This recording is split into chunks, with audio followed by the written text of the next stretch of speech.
Today we're going to be talking a little bit about the poppy seed dilemma and defense, and it's one of my favorite talks. I gave it a couple of years ago. I've updated a little bit on some of the latest stuff, so we're going to be talking about that in just a moment.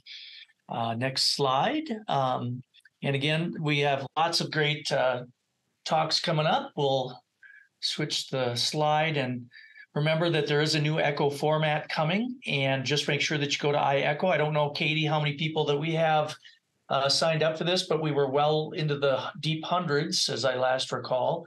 So again, it takes about 1 minute and 20 seconds, and that's even if you're me. So feel free to do that. Next slide. Some of the talks we have coming up are super interesting, including today, by the way. But we have a guy coming to talk on OUD, which is something that we see a lot in the Somali community. And it's I've had some Somali students have talked a lot about this. And so we actually got a speaker on that. And I think people find that pretty interesting for its stimulant uses and how common it is used in our state. So lots of great talks coming up. Next slide. Remember, the perinatal substance use boot camp is coming up. That is actually only on the 16th now. They changed it to one day. Lots of great talks on the effects of some of the different substance use disorders on perinatal issues. So feel free to check that out. We're helping out with Hennepin, so we're doing some talks down there, both Aaron and myself. So will be lots of fun down there. Next slide. Remember, you can turn on your video. I will mostly not make fun of you if you do. Feel free to just flip that on so I can talk to real people today. There is free CME if you didn't know that already. So again, just fill out those things that Katie sends to you, and you'll get a little bit of free CME as well. Next slide. Again, need anything, give us a call. Aaron's phone number's there, mine's there. We get a lot of great phone calls, a lot of great cases. We're always happy to help if there's anything we can do. Next slide.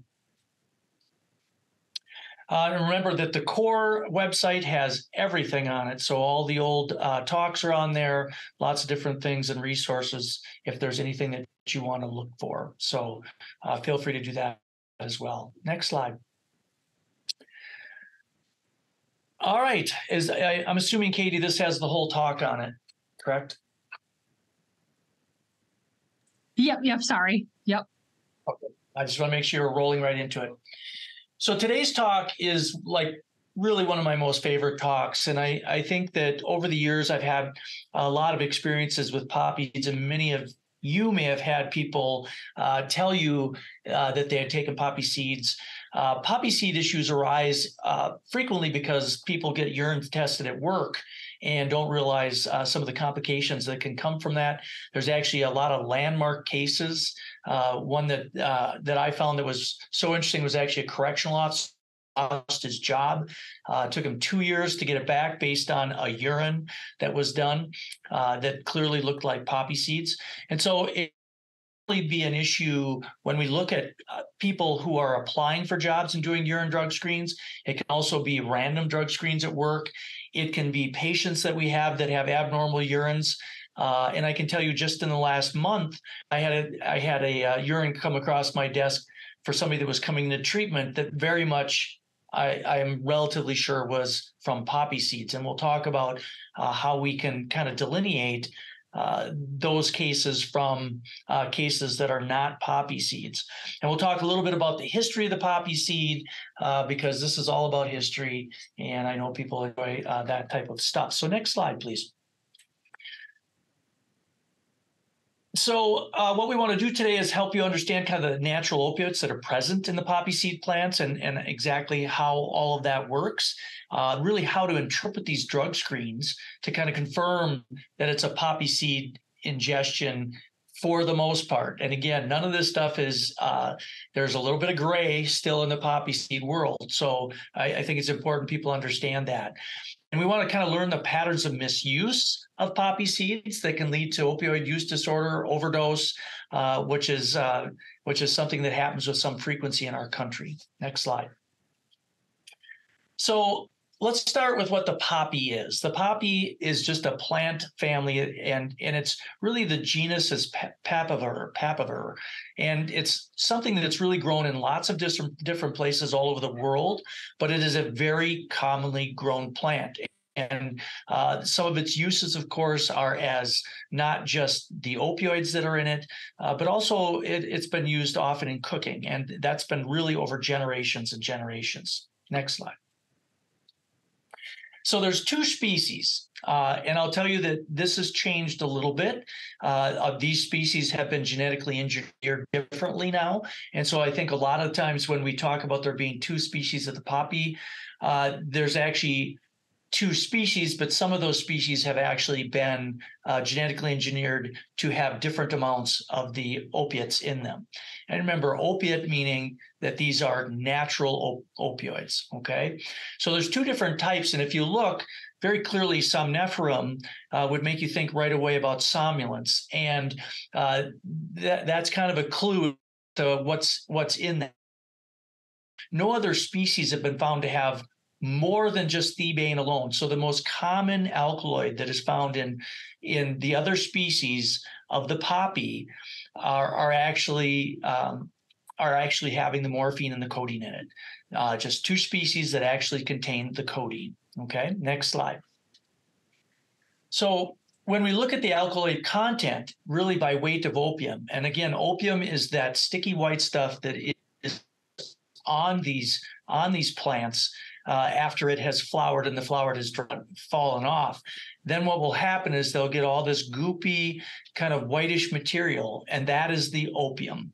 Now, if you look at the percentages of morphine in the opium, especially in the one species to the right, you can see can be up to 25% by weight morphine. So we're talking about a pretty significant amount of morphine and codeine in these different species. Now, again, these species, some of the species we'll talk about have been genetically changed, and it also depends on where these things are grown, how much morphine and codeine are in them. So although particularly in the past, the poppy was grown in a certain part of the Middle East, it has really been moved to lots of different places now. And so the type of soil it's in can also make a difference of what happens. Next slide. And again, it's just a plant. It's actually mostly harvested for its latex, especially about 5 to 10 days after the petals fall off. If you take that latex and you dry it, again, that is the opium. That is what in the 1800s, in the opium dens, they were taking that dried latex product and smoking it. There are morphine and other alkaloid compounds in there, and these have to be extracted from the opium, and I'll kind of explain how that's been done over the last 50 years. Next slide. So if the plant is allowed to mature, the plant will form poppy seeds. Again, at some points, they will actually, if they're harvesting it for the latex side of it, they actually have to get to the plant a little bit earlier. But if you let that plant go on, that plant will actually get the poppy seeds within that capsule. Understand that also in that capsule is the kind of that mucousy, sticky opium stuff that sticks to the poppy seeds. Interestingly, over the years, people thought that the poppy seeds were actually where the morphine and the codeine came from, but it's actually the latex kind of goopy stuff that surrounds them that's on the poppy seed where the majority of the opiate comes from. Next slide. So understand that poppy seed is just a byproduct of kind of what they're doing already. They're harvesting often these plants for the poppy straw, and they've been doing this for literally thousands of years. But the poppy seed was taken and had been for, again, hundreds of years, had been used as part of a cooking and spice that was really spread throughout the entire world. And if you go to that next slide, which she pops to, you could see that where the poppy seeds were coming from, for the most part, was that area by Syria, Iraq, and Iran, and that's where the majority of the poppy seeds were, hundreds of years ago. Actually, the first place that it really moved was to the Egyptians, and kind of that whole art of cultivating it was passed on to many civilizations over, again, hundreds of years. But this was generally the area. Now it has actually grown in many places all over the world. Next slide. So the trade really flourished, right? King Tut was big into this whole thing. A lot of the trade routes then finally introduced it into Europe. And that's where things got a little bit more interesting as it spread to different parts of the world, especially as they started to realize some of the effects that the poppy seeds, especially covered with some of this material that had morphine and codeine in it, it really kind of changed the whole look of what poppy seeds were wanted for. And this was way back in 1300 BC when King Tut was around, when the poppy seeds started to spread. Next slide. So, and then as you can see, King Tut clearly must have been using some of this material. His pupils are very small. We would assume that if we zoomed in on him there, we could actually see that opium was very commonly used. And this is what we would see when they were using opium. Next slide. So Hippocrates, of course, the father of medicine, came in contact with this as well.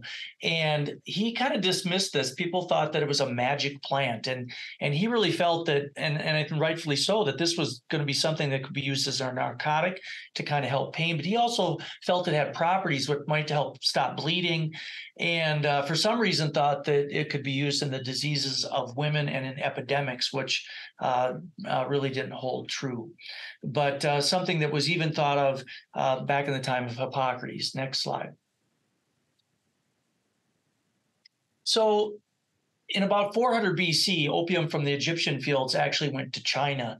And even when we watch movies from showing and depicting the times in China, there's all this activity around the opium dens. And even in the western part of the United States, there were opium dens where people would go in these tented areas and smoke this. And most of that was at the time coming from China. Although China was not the first place that actually realized you could smoke this. That was actually figured out by a different culture. Next slide.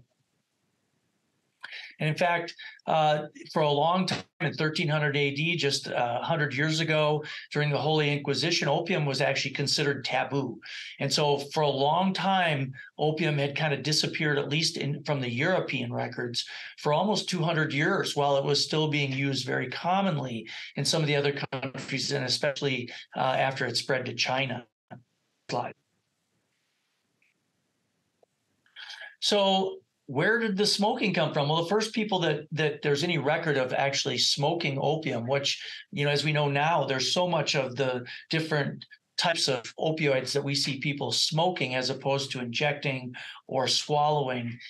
We see all the perk 30s that people are smoking and all these other things. The Portuguese actually started smoking opium for its effects of basically separating you from your mind. And that happened in about 1500 AD, so about roughly 800 years ago. Next slide. Now, it wasn't, if we had to fast forward quite a ways, if we look at when things really changed, and it was about 1800 where they actually figured out what was really an opium, and they kind of isolated what was causing these symptoms that people would feel and the effects of the opium. And of course, it was called God's own medicine, morphine. So Frederick Serturner from Germany actually figured out the active ingredient of that. Now, of course, there's also codeine in there, thebaine, and some other things. But his feeling was that the effects that they were seeing as far as the pain and the euphoria were actually from morphine when he separated it out. Next slide. Now, if we go a few years further down the road in 1895, Heinrich Dresser, who actually worked for Bayer Company in Germany, which, of course, Bayer aspirin, that company is still around. He discovered that there was ways he could change the morphine that was in the opium and actually turn it into heroin, which was diacetyl morphine. It's very interesting if you read some of the history of this, is that he had actually taken this drug and he let the people in his in his lab test it. And so he was testing it on everybody that worked in his lab. And the word heroin came from the fact that he had them describe how they felt when they took it. And many of them felt heroic. And so he came up with the word heroin. Very interesting part, and we think about what happened during our opioid epidemic. This was a really interesting time where this actually became commercially available, and they were sending free samples of heroin through the mail to help people kick their morphine problems. Okay, I think that we all look at that now and think, wow, some people think maybe using Suboxone isn't the best thing for fentanyl, but they were proposing that we could give people heroin to kick their morphine habit. And in fact, that went on for many years. There were times in our history where they were using opioids to try and get people to stop drinking. So not really an unusual tactic. Next slide. So in 1976, all these alkaloids were actually very much isolated from this poppy seed. And of course, morphine and codeine were known to be probably the biggest percentage of what was in the poppy seeds. And at that time in 1976, poppy seeds were spread around mostly as a spice. But again, typically during that time, they were also unwashed, which still we see unwashed poppy seeds on the market. And we'll talk a little bit about why that is so important as far as the effects that we can see if patients are using this, especially if they're using it to make poppy seed tea. Next slide. So what they found in 2006, all these years they'd been having poppy seeds that were on the market, and they figured out very quickly that potentially all of the morphine and the codeine and these other alkaloids were potentially on that latex covering on the seeds. And so they began doing some different experiments to see if they could drop the morphine and codeine levels of this spice, if you will, to decrease the amount of morphine that was on it. And depending on what data you look at, you can probably drop the amount by 90 to 95% of how much of these opiates are still connected to that. And again, for a long time, they thought the seed itself was where the morphine was. But I think it's pretty clear now that it's really the fact that these seeds had that covering of that latex contamination. Next slide. So why do we care about poppy seeds? Well, it's not so much about the nutrition, although you can see on the next slide that there are some things in the poppy seed. And actually, if you were, if you could take a whole tablespoon, you'd get about 12% of your calcium for the day. I don't think any of us are going to start swallowing poppy seeds to get our calcium, but there's really not much in it. Right? I think from a standpoint of being a spice and changing the flavor or taste of something, it's okay. There's nothing really terribly bad in it. Again, what's the problem is really often what's on the outside of the poppy seed. Next slide. So one of the reasons we care about these is first off, people have abnormal urines, and often poppy seeds are to blame, and sometimes they are not. I could tell you early on when I started doing buprenorphine, very frequently patients would come in and they would fail their test for their urine test, and they would say they'd ate a bagel that had poppy seeds on it. And at the time, I knew very little about how to tell the difference between that. In fact, 10 years ago, there wasn't really that great a data as to how to really tell it apart. Plus, we have to really think about this from an overdose standpoint. And really, there have been many cases and a lot of reported cases in the literature about patients having an excessive amount of intake of poppy seeds and then actually overdosing and ending up in an emergency room and getting themselves Narcan. There are also many cases of people who've used them over an extended period of time and have developed an opioid use disorder. And this would most often be related to the poppy seed teas, which have been made very popular as something to kind of help you relax and to kind of probably more often than not used for anxiety. And so there's a lot of people that over the years have been buying them. Next slide. So let's just kind of start with how we end up with an abnormal urine. So we're going to talk a little bit about the different things that are in there and how we get to heroin and how we get to morphine. Next slide. And really what's in them. And just remember, the opiates are what's found are what are found in the poppy seed species. So it's codeine, it's morphine, and it's thebaine. Now, thebaine is not a test that we can do easily. I can tell you that, and we'll talk about this a little bit, that if you have a patient, and frankly, this can happen when people get their pre-employment physicals and they get a urine done. If they have codeine and morphine in their urine and they come to you and they're because you're the person in the clinic who knows the most about abnormal urines, really, although there's some ways we're going to talk about that you can tell whether or not it's poppy seeds. For the most part, thebaine is that thing that's going to really clinch it for you. But thebaine is not something you can get from a normal lab. And in fact, if all of you recall, when we had somebody on from the Minnesota Department of Health, their public lab, they can actually do thebaine levels and tell us whether or not this was poppy seeds or not. Some of the other reference labs may also be able to do that, but again, thebaine would not be found if thebaine was negative. That would mean that it was morphine or codeine that the patient ingested. And remember, heroin's not naturally occurring in the poppy. Heroin is something that is made from the poppy, from the morphine, and we'll talk about that. Next slide. And so just to kind of give everybody an idea how we get to heroin, I think it's important for us to understand that we have to take that raw opium and we have to run it through a few different things. Not that I want everybody kind of going back to the garage and making this, but it is something that has been done for many, many years. Basically, what you do is you take that raw opium and you add some lime. And what will happen is you'll get some precipitates that come out of that, and you filter it to remove all of the other alkaloids that are not morphine. Okay, so what you'll end up with is a regular solution that'll look clear, and all the other alkaloids other than morphine will be filtered out. Next slide. And what happens is after you filter that, you heat that up. You go to the drugstore or go to the hardware store, get some ammonia, and you throw the ammonium in there. And now the morphine precipitates out, and it's that precipitate that is really what you now filter off and keep.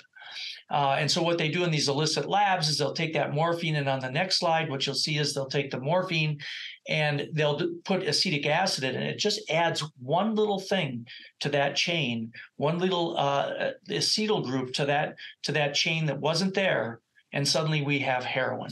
Okay, and we cool this down, and the heroin precipitate basically becomes what you're looking for. Some people will turn this into a powder. Some you can obviously they can leave this as a liquid. If you look at in Europe, they do use heroin as a medical medication, and it's used just like we would have fentanyl. It's a liquid, so that's where it comes from. A little acetic acid. Just add one little acetyl group to that chain on the end, and suddenly we have heroin. Next slide. Now, the poppy seeds have two things that are of importance, and one of them is codeine, which really is a prodrug for morphine. But understand that when codeine is metabolized, you can also get hydrocodone. And this is an important thing to know if you're doing a urine on somebody, and if they have been given codeine cough syrup or they've been taking it, you might see just a very small amount of hydrocodone. You may not see that because it's a small amount, you may not see that unless you actually do a confirmatory test to prove that. But in general, remember that there are fast and slow metabolizers that go from codeine to morphine. This is one of the reasons, for instance, that years ago they came out with the recommendation that we do not give cough syrups to patients under a certain age. And I believe the age was 7 or 8. And the reason was because there were multiple deaths in children because they were fast metabolizers, and they turned codeine into morphine very quickly, and then they got respiratory depression and died. And I can tell you, even in the last 7 or 8 years, there's been a case of that in Minnesota. So that is not something that is infrequent. It can happen. And many of you who may be closer to my age will remember that everybody got codeine cough syrup back 25 years ago, including kids. And the dentist used a lot of codeine in kids and adults. So I kind of stay away from codeine mostly because of the fact that there are fast metabolizers, and that turning it to morphine quickly can be an issue. Next slide. So morphine, of course, goes a couple different ways as well. There's two major and many minor channels of metabolism. And again, some of the metabolites of morphine are actually active. Now, remember that when in the old days, which was 2 years ago, when we would do a urine and we thought somebody was taking heroin, we would only see morphine. And the reason we'd only see morphine is because the heroin metabolizes within minutes to morphine. And that's what we would see. We'd get a positive opiate because morphine is an opiate. And we would also sometimes get a positive morphine if we would do a confirmatory. There's also a small amount of hydromorphone, which is dilaudid. Now, I can tell you I've seen numerous urine drug screens done in clinics where the physician thought somebody was taking dilaudid when they were actually getting morphine for chronic pain. It's very interesting that then they would say, "Oh my gosh, they're taking somebody's dilaudid."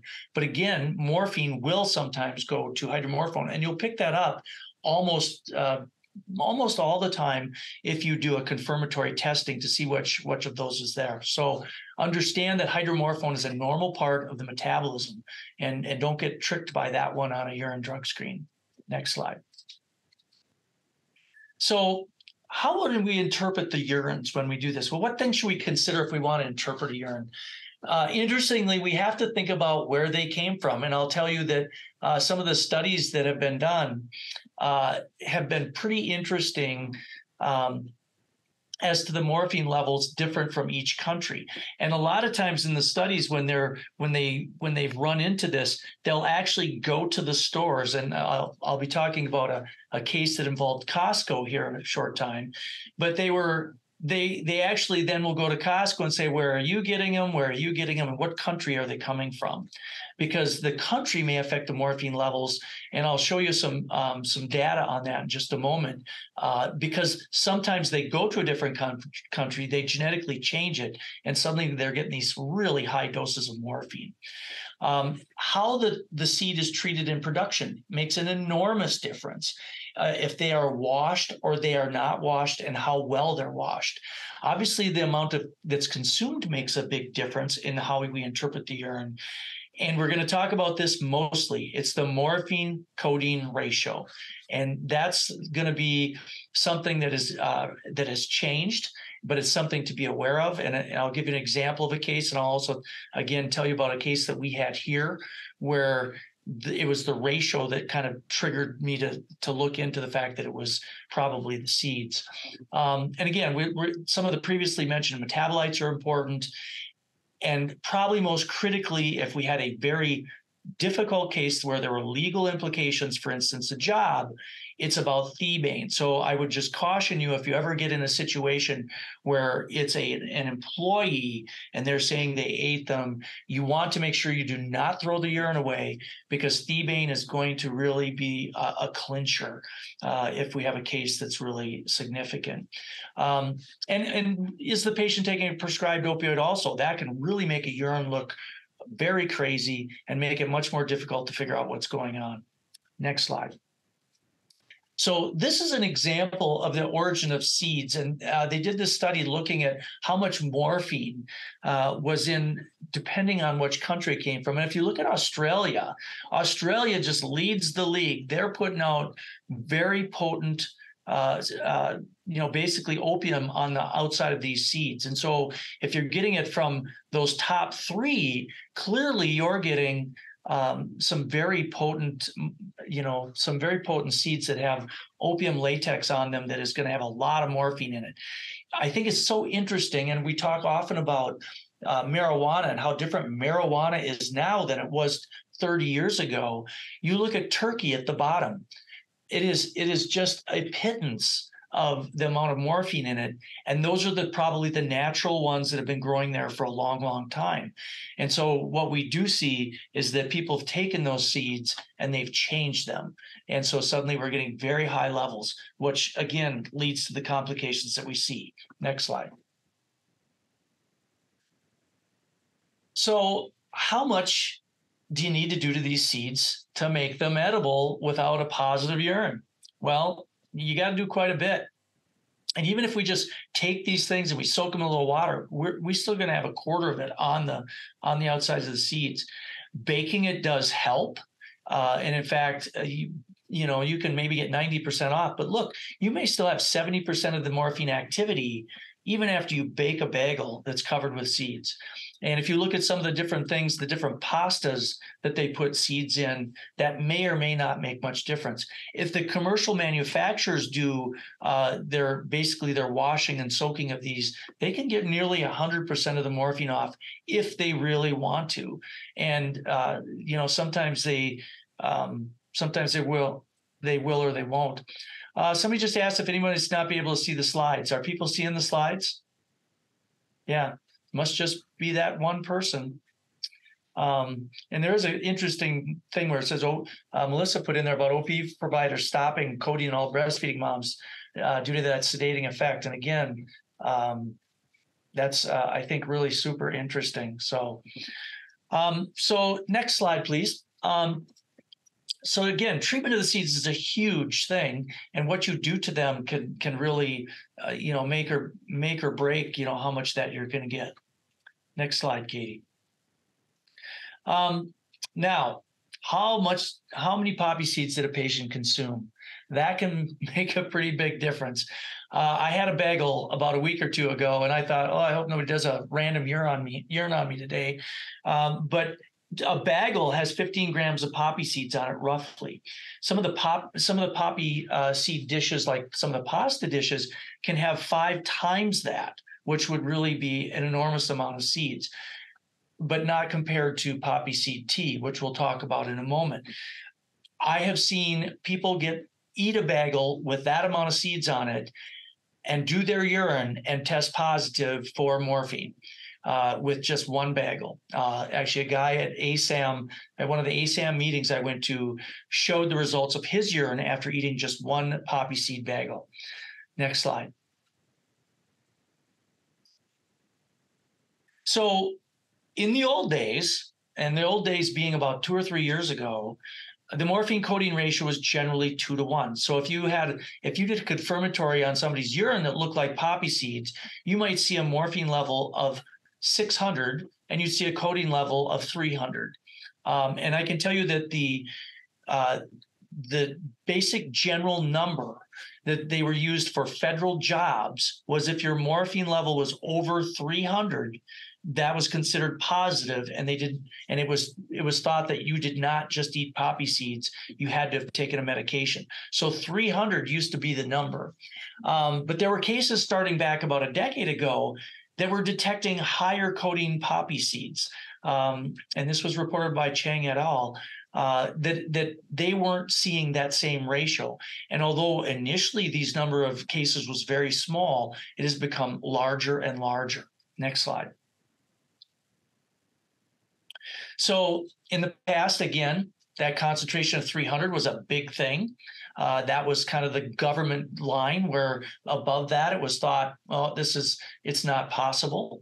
There was a recent study done by Lewis, and actually this was the Costco study, where he was a guy who had a patient come in and had a positive, and he found out the patient had just eaten a bagel at Costco. So he thought, well, hey, let's do a little something interesting. He sent 17 other people who worked there to consume a Costco poppy seed.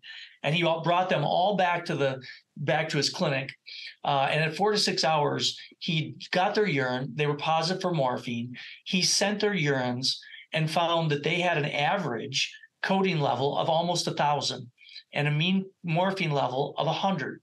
So it's basically about 9 to 1, but it was totally flipped over from what the other ratio was. So this is 9 codeine to 1 morphine. So it was a whole different situation. Found out that these were basically unwashed poppy seeds. So a wonderful case showing that whole ratio of morphine to codeine, that morphine would always be double the codeine, is clearly not holding steady based on his study. Next slide. And actually, a guy followed this up just last year, and he took 11 participants, and they actually consumed 3 food products. And he had positive codeines but negative morphines. when they tested these by their medical providers. So he actually, in the dips, found positive codeines and negative morphines, which you can understand if you have a very low morphine level. It may not pop on a dip, but if you did consistently, probably if you did a confirmatory, you would see that these patients have very low levels of morphine. And so they took two of those food products and they had similar results really with everyone. So I think that one of those products had codeine 3 times higher than the morphine, which again, I think we've seen ones that have been much, much higher than that. Some of this is explainable, some of it probably not. Clearly, the different batches of poppy seeds and where they come from can make a difference. So the store may not be getting them from the same place. And again, how people actually metabolize these in the cytochrome P450, you're going to have some of these rapid metabolizers who are going to turn codeine into morphine very quickly. And so you may not get those same numbers. Next slide, please. And consider, I think, what are the normal opiates in a poppy seed and what the metabolites be when you look at this, right? And again, thebaine, I can't emphasize this enough. If somebody's job is at stake, we have to think thebaine so that we don't have somebody getting fired. And again, the literature is filled with cases in the last 15 years where people lost their jobs due to poppy seed ingestion. So that's probably the last ditch effort to make sure, even though we can see some interesting things that would make us suspect it. And I can tell you that the patient that I saw a urine from that was coming into treatment had basically the same ratio, 9-to-1, of codeine to morphine that our previous case had. And it's funny because that patient could not remember eating poppy seeds, but taking just a codeine pill probably would not get you that ratio. So next slide. So let's pull this all together. How can we tell if it's poppy seeds or not? Again, the level of codeine in the ratio have been helpful in the past, but are probably less helpful now. And I think the biggest part of this is really you need to consider it. If somebody is telling you they did not use something, or it's a pre-employment physical, and somebody in your clinic comes to you because you're the person who watches these echoes and hears all these crazy things, you need to understand that there's a next step. And again, that's the thebaine. Next slide. So next slide, please. How can we tell if it's poppy seeds or not? Well, there's a couple things that are relatively solid. If you get a morphine level greater than 1,000 and there's no codeine in there, that's not poppy seeds, okay? Again, the old number used to be 300, but now we would say if you get a level over 1,000, that's just morphine. That is just morphine, especially without codeine. If you get a level of 200 or 300, again, the codeine could already be gone, and you might get a codeine that's negative, and on confirmatory, really low. So 1,000 is a nice number to use because at that level, you should have codeine. Next slide. And again, if you have morphine levels more than 5,000, that's likely not a poppy seed. To get a level that high, you almost couldn't ingest that much poppy seeds. That would be an enormous number. And again, in the old days, 300 by the federal government was the cutoff for federal jobs.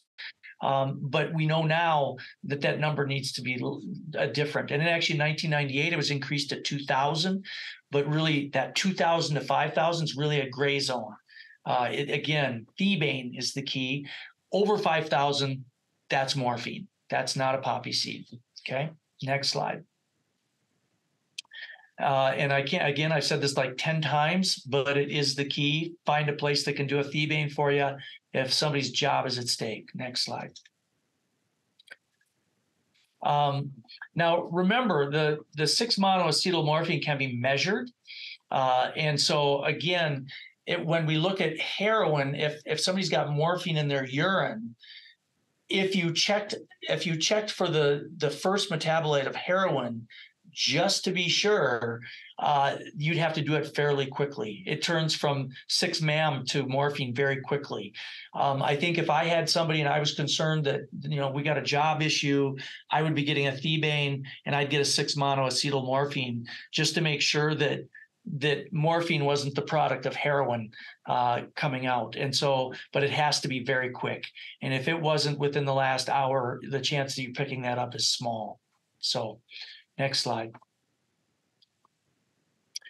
Any other substance other than the normal metabolites of hydromorphone and hydrocodone would make poppy seeds less likely. Okay. Again, there should be the normal metabolites. If it's not hydrocodone and hydromorphone for those two things, if you got something else in there, it's not poppy seeds. Those two things can be in there, but they should be very low level. Next slide.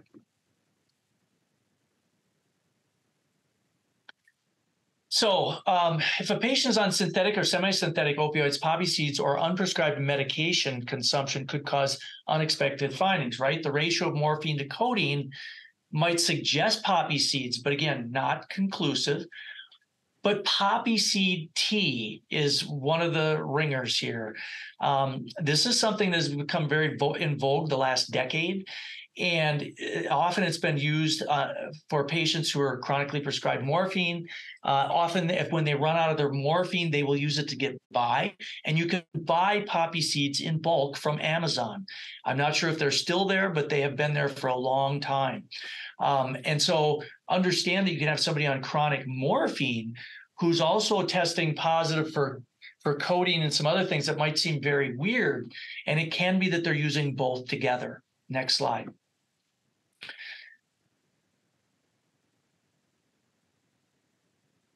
So let's talk about poppy seed for just a moment. It's a very popular opiate alternative is to use this. And again, next slide, there have been some pretty interesting cases of how people have used this.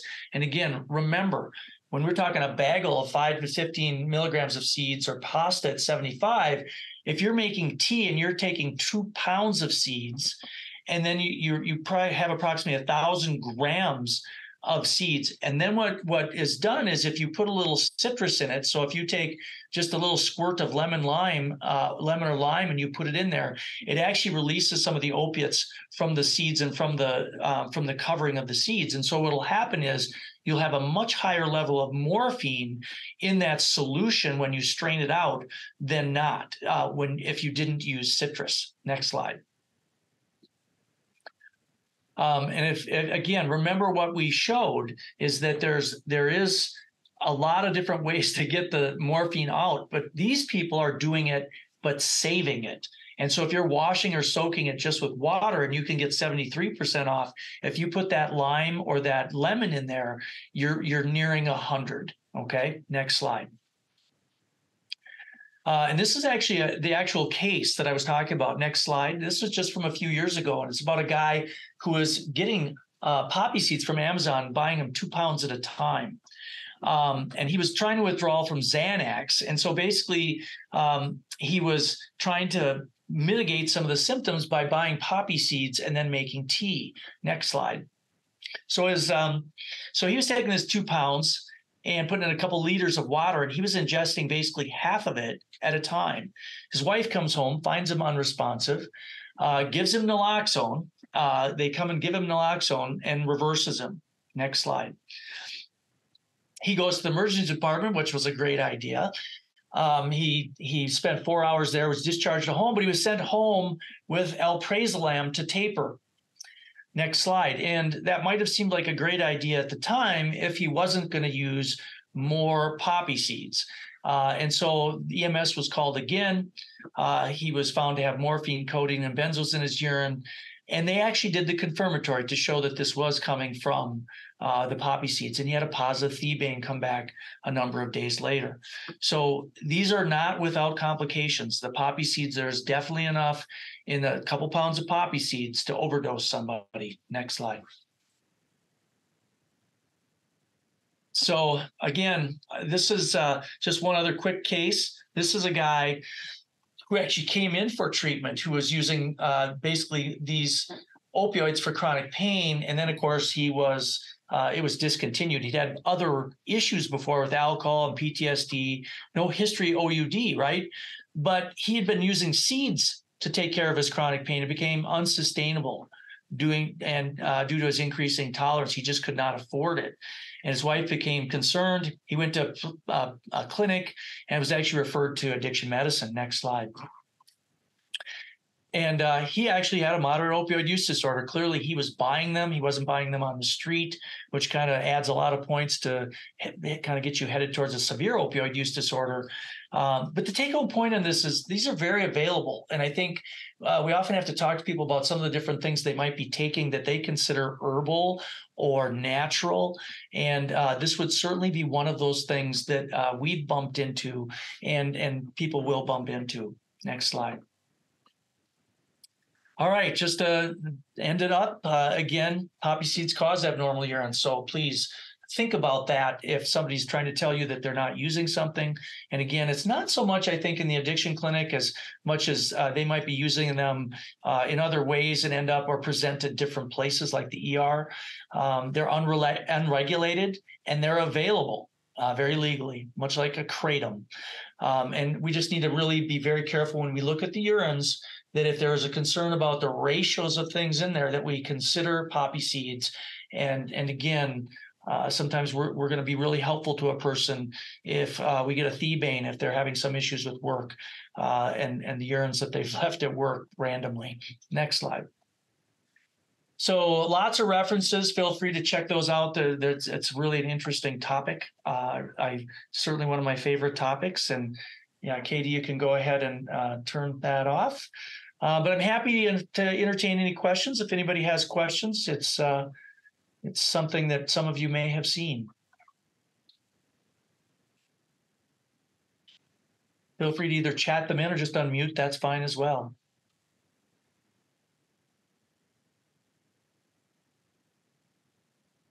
Maybe no one's going to have questions today. Can I just ask if anybody's had a case of poppy seeds? Has anybody had somebody come in and they kind of figured out it was poppy seeds?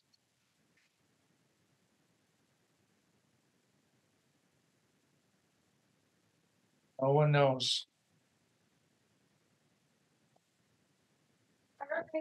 Here's a question. It says, where do you obtain testing from? Oh, go ahead, Dave. I did Air Force training. Oh, you're muted, Dave. Oh.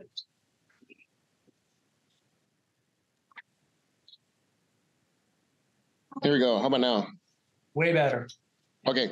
I did the Air Force training as a medical review officer, and some of the cases they had involving poppy seeds involved the German baked goods that are just packed full of them. And you know, where it's like the whole filling is poppy seeds. Wow. And that was enough to cause positives. So saw quite a few of those. And with heroin, I was going to say, if somebody's using chronically, you can find that 6 SMAM, even if it's been longer than that. Yep. Since they've used. So yep. For a single use, it won't stick around very long. But if they're chronically using, you can detect it for a couple days. Yeah. And it's funny because I rarely have ordered that over the years because normally people just tell you, you know, but of course we haven't seen heroin, real life heroin in quite some time. At least I haven't. It's been basically all fentanyl. So there's one other question that says, where do you obtain thebaine testing? And again, I think you'd have to check with some of the big, like who's ever doing your send outs, because some of them may test for that. I know that you can get that test at the public lab. The guy that we had on, Jason from MDH, they do that. That takes a little bit of work to get that. But I would just call your reference lab and see, because many of them may do that. Does poppy seed ingestion impact umbilical cord tests for substances? I would assume it would, because I believe that passes through the placenta. Morphine and, you know, all those medications when we use them during labor and delivery go through the placenta. So my assumption would be it would. course, Danielle says she's had some poppy seeds at Chuck Wagons for lunch. I hope you're not buying those at a holiday station. Those are not good, Danielle. I don't know if I couldn't eat one of those, I don't think. So any other questions?